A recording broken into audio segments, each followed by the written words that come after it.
Oi, gente, vamos lá a mais um outro vídeo sobre o cangaço, porque eu pretendo chegar às conclusões, né, através dos trabalhos já feitos e as pesquisas de outras pessoas, eu analisei, certo?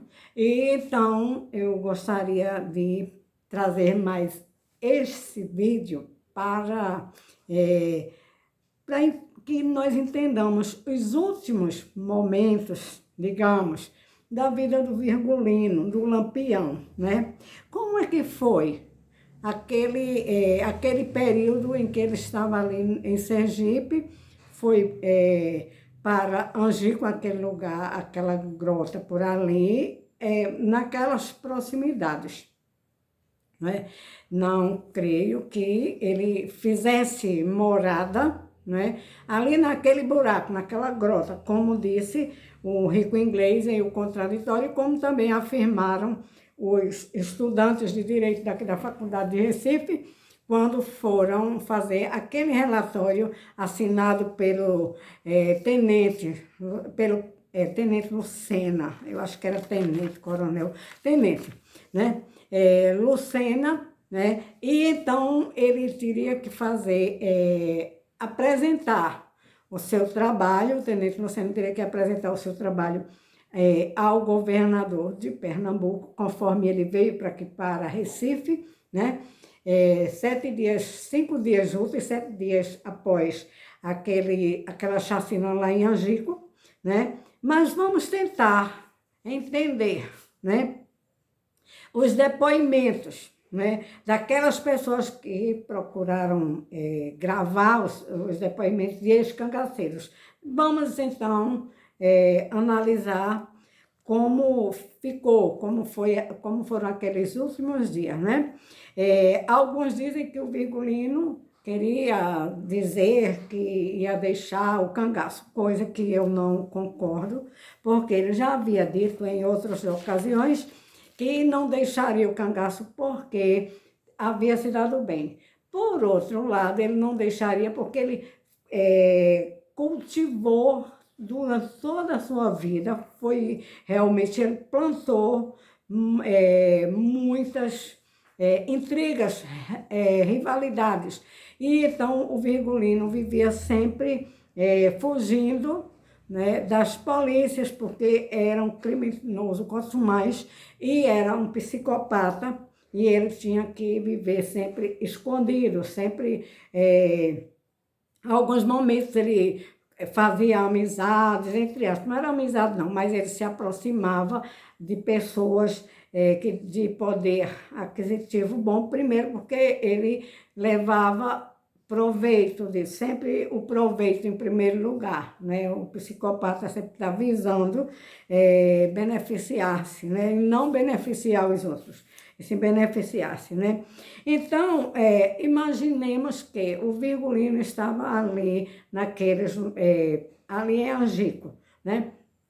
E que ele havia juntado, assim, alguns grupos e ainda estaria esperando, aguardando outros grupos, né? Se chegarem, porque sempre que ele queria fazer alguma coisa, ele chamava os grupos, né? E alguns grupos já estavam ali em Angico, né? E o Virgulino, na véspera do dia 28, quer dizer, dia 27 para o dia 28 de julho de 1938, estaria ali em Angico, né, naquela localidade, porém, não na grota, conforme as pessoas acreditam que ele dormia naquele buraco. Aquilo era um alçapão, né? E ele estava mais afastado. Segundo o candeeiro, né, relatos do candeeiro, o Virgulino estava dizendo que um ia fazer, outro ia fazer. Ficou um pouco estranho esse relato, mas vamos tomar por base isso daí, né? Que ele estava, foi um outro cangaceiro que disse, eu não recordo se foi o 25, um deles, tudo era alcunha, né? Que disse que ele estava desequipado, sem chapéu, e dando ali o comando, né, ordens, no comando, né? Isso era muito cedo. O amoroso vai buscar água para fazer café, que eles fazem os trabalhos assim, femininos, né? Femininos. E o amoroso vai buscar água, a Maria também vai buscar água, segundo o relato desse daqui, de Amaury Correia, tá aqui o livro de Amaury Correia, né? Tá aqui, né? E então, surge o primeiro disparo, tiro no amoroso, não pega. Surge o segundo, aí começa aquele tiroteio. Porém, o Virgulino estava lá embaixo.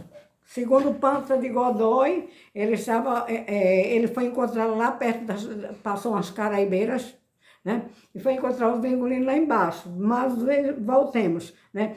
Quem passa correndo, né? Na frente, pela Maria de Ideia, ou Maria Bonita, quem passou correndo foi o Luiz Pedro, que vinha de lá do local que estava o Virgulino, eles estavam lá, né? Então, vamos imaginar que o Luiz Pedro, quando passou correndo, já o Lampião estava baleado, que foi o próprio Luiz Pedro, porque eles tinham esse pacto de afetivo, né, amoroso, e eles teriam que eles morreriam juntos, né? Então, o Lampião deixa sua arma no lugar porque ele vai permitir com que o Luiz Pedro atire na cabeça dele, na parte frontal. O Luiz Pedro faz isso, né? Dá o tiro e era para o Luiz Pedro também atirar na própria cabeça, mas vamos justificar o seguinte, que muitas vezes as pessoas, nós, seres humanos, o instinto não é de se matar, e sim de sobrevivência, né? Então, o Luiz Pedro atira na cabeça do Virgulino, mas naquele momento, né, que ele dá o tiro no Virgulino.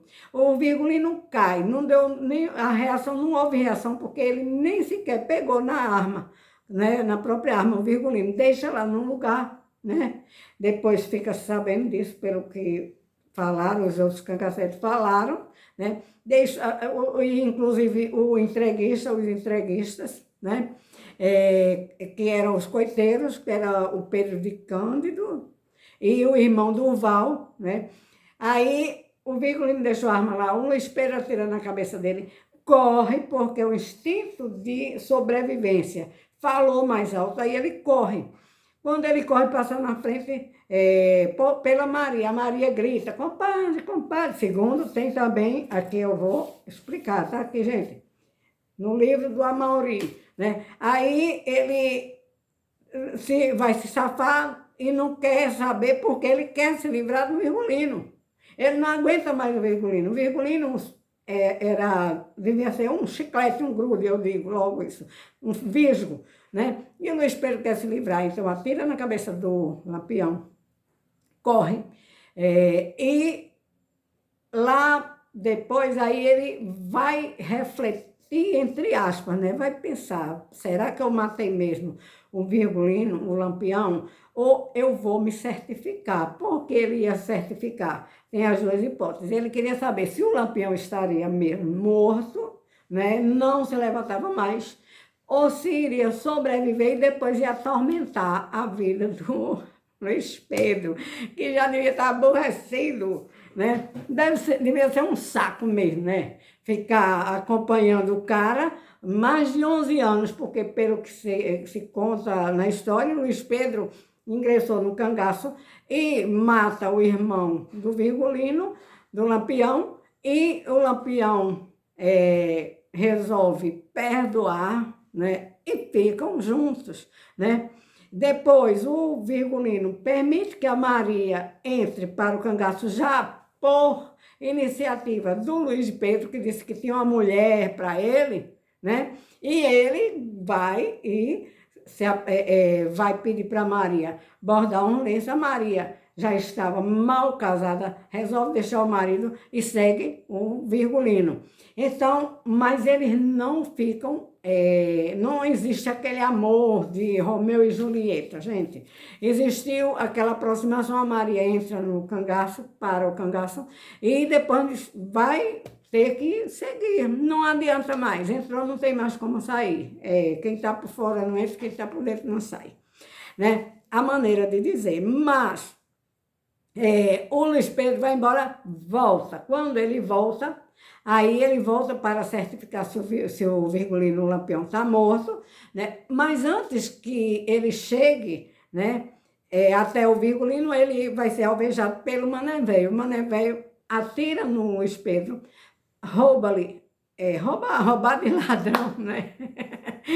E pega todos os bens, todo o dinheiro, o ouro que tivesse ali, que não devia ser tanta coisa assim, né? Porque o Mané Velho pegou aquele valor do que estava no embornado do Luiz Pedro e fica com ele, porque isso daí era normal, dentro daqueles que estavam ali perseguindo o Virgulino para matar. Até era aceito pelo próprio Estado, né?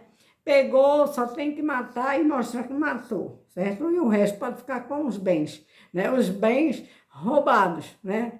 Então, quem rouba ladrão tem 1000 anos de perdão, né? Ladrão que rouba ladrão tem 1000 anos de perdão. Quem rouba é um ditadozinho que tem aí. Bom, então, sigamos, né? O Virgulino está desequipado, o Luiz Pedro dá o tiro consentido pelo Lampião, corre, passa na frente da Maria, a Maria grita, compadre, mataram o Lampião, porque ela sabia que o Luiz Pedro estava lá junto com o Virgulino, né? Quando ela saiu de junto com o Virgulino, foi pegar uma aguinha, uma bacinha de queijo, ela sabia que o Luiz Pedro estava lá, por isso que ela gritou, compadre, socorre, mataram o Lampião. Bom, aí o Luiz Pedro se manca, vai-se embora, mas volta.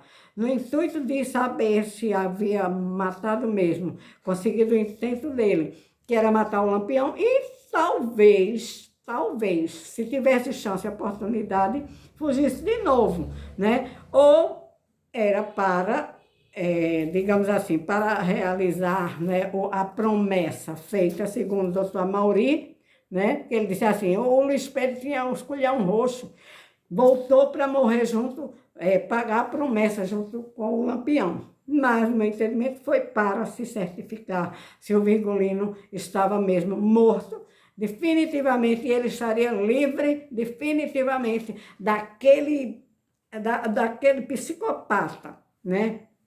Porque o Luiz Pedro, ele era um matador, ele era um cangaceiro, tudo, mas o Virgulino era um serial killer, gente. E devia ser muito chato ficar junto com aquele cara já. Ele nasceu em 1898 para 38, 40 anos, né? Já estava cego, aleijado, aquela coisa sem mais coragem para nada, né? Já não era jovem para estar correndo para lá e para cá, né? E então o Luiz Pedro ia dar, graças a Deus, morresse, né? E a Maria também tem a sua morte ali, né? Cortam-lhe a cabeça, depois vamos às cabeças, né? Porque, gente, as cabeças foram, assim, o doutor Lages, ele questionou essas cabeças, 11 cabeças, naquelas latas de querosene, não sei em quantas latas eram não, mas estava ali, né? Já em estado de putrefação. O doutor Lages, quando recebe aquelas cabeças, aí disseram, essa cabeça daqui é do Lampião, essa é. Mas o doutor Lages não conhecia o Lampião, sabia da existência dele, mas não sabia quem era o Lampião para dizer, essa cabeça é realmente do Lampião. E então, é quando, depois desses fatos, né, desse evento lá em Angico, aí o coronel Lucena vem para Recife para chamar para tornar da ciência ao governador do estado daqui de Pernambuco, que à época era era Agamenon Magalhães, de lá de Vila Bela de Serra Talhada, era governador aqui, foi nomeado governador, não foi pelo sufrágio, não foi eleito pelos eleitores, não. Naquela época da ditadura Vargas, o ditador Vargas, ele nomeou como governador daqui de Pernambuco, ele nomeou Agamenon Magalhães, né? E então, como é o tenente lá, né? Lucena, vem aqui em Recife, leva uns estudantes da faculdade de Recife. Por quê? Porque esses estudantes, eles foram para olhar e dizer assim, não, tá tudo certo, matou o Lampião, esse é o Lampião, esse é o Luiz Pedro, essa é a Maria. Aí, mas eles questionaram aquele local ali, como que os cangaceiros estavam ali naquele um local onde tinha muitos espinhos, muitos coroa de frade, tudo que era, também tinha aqueles penhascos, né, pedras, muitas pedras, né? E eles questionaram, digamos, um relatório, fizeram um relatório, começou dia 4, o Coronel Lucena aqui em Recife, foram para Santana do Ipanema, lá em Alagoas, foram para Angico, aí fizeram um relatório, né, um relatório bem ao gosto do Coronel Lucena, porque foram indicando assim, foi aqui, foi aqui, foi aqui, mas não havia uma coisa realmente... não houve uma investigação, houve um relatório, esse documento muito importante para esclarecedor, entre aspas, né, porque ali era o final. Lampião estava no meio ali? Estava, mas qual era dele no Lampião? Essa era a dúvida do doutor Lages. Então, aquela cabeça pequena, não era uma cabeça que não era compatível com as teorias que eram utilizadas à época para se fazer um reconhecimento de uma pessoa. Também as cabeças sem os corpos. E os corpos, né? Essa cabeça é de quem? É de Lampião. É da Maria. Agora, qual delas era ali? Aí essa é a grande questão, né? Mas, no meu entendimento, o Virgulino Lampião foi alvejado, o primeiro tiro foi dado exatamente pelo grande, né? Pela paixão do Virgulino, né? E o Luiz Pedro, para ele foi ótimo. Ali ele fugiu tudo, mas só que ele volta para certificar-se e ali ele vai ser morto pelo Mané Velho, né? Tem outro nomezinho, o nome dele eu não recordo bem não, como era o nome dele. Eu sei que o apelido era Mané Velho, que segundo o doutor Antônio Amauri Corrêa de Araújo, o Mané Velho ficou rico, foi embora e com o dinheiro que o Luiz Pedro deixou, ele ficou bem de vida, o Mané Velho, né? Assim, essa é a suma das sumas, né? Então, o meu entendimento é esse, né? Gostaria muito de apresentar o nobre Paulo Gastão, mas infelizmente ele não está mais conosco aqui, mas ele que me incentivou tanto a estudar o cangaço, eu chego a essa conclusão e chego a outra conclusão, que o Virgulino jamais foi apaixonado, feito o Romeu e Julieta. Aquilo dali foi uma coisa que o Lampião aceitou a ideia do Luiz Pedro, o Luiz Pedro queria se livrar do Lampião deixa a mulher, a Maria, que já era uma mulher descompromissada. Outra coisa, o Lampião não gostava ele tinha uns certos preconceitos em relação às mulheres, porque ele tinha lá a personalidade dele, era uma personalidade de um psicopata comprometido. Ele não gostava de mulher que cortasse cabelo, a Maria cortou o cabelo, a lá homem, aí ele achou ruim, ele não gostava de criança. E esses vídeos sobre esses fatos, digamos, essas conclusões que eu tirei, eles já estão no meu canal. Se você quiser continuar assistindo o meu canal, certo? Pode dar o like e inscrever-se, né? eu não ganho nada com isso, mas os vídeos, quando as pessoas se inscrevem no canal, aí os vídeos aparecem, né? Eu vou postando um vídeo, postando outro, postando outro. A minha linha é a linha da psicologia, da psicanálise, e eu me pauto na psiquiatra, na médica psiquiatra, doutora Ana Beatriz, em Freud, né? Em Jacques Lacan, né? E então, esse é o meu entendimento sobre o cangaço. Depois eu vou postar mais vídeos, mas sempre nessa linha, né? Sim, gente, vamos ter o dia, em agosto, no dia 1 de agosto, nós já temos a data certa, né? Para comemorar e, digamos assim, para homenagear os soldados aos volantes do Brasil. Esse aqui é Manuel Neto, Mané Neto, certo? Um dos que combateu muito o cangaceiro virgulino, o Lampião. E o Lampião, quando sabia que o Mané Neto estava à frente, né, de algum grupo, das polícias, ele perguntava, de onde é essa força? Aí o pessoal dizia assim, respondia, nós somos de Nazaré. Aí Lampião batia asa e voava, quem gostava de voar, né? Tá certo? Então, por hoje é só.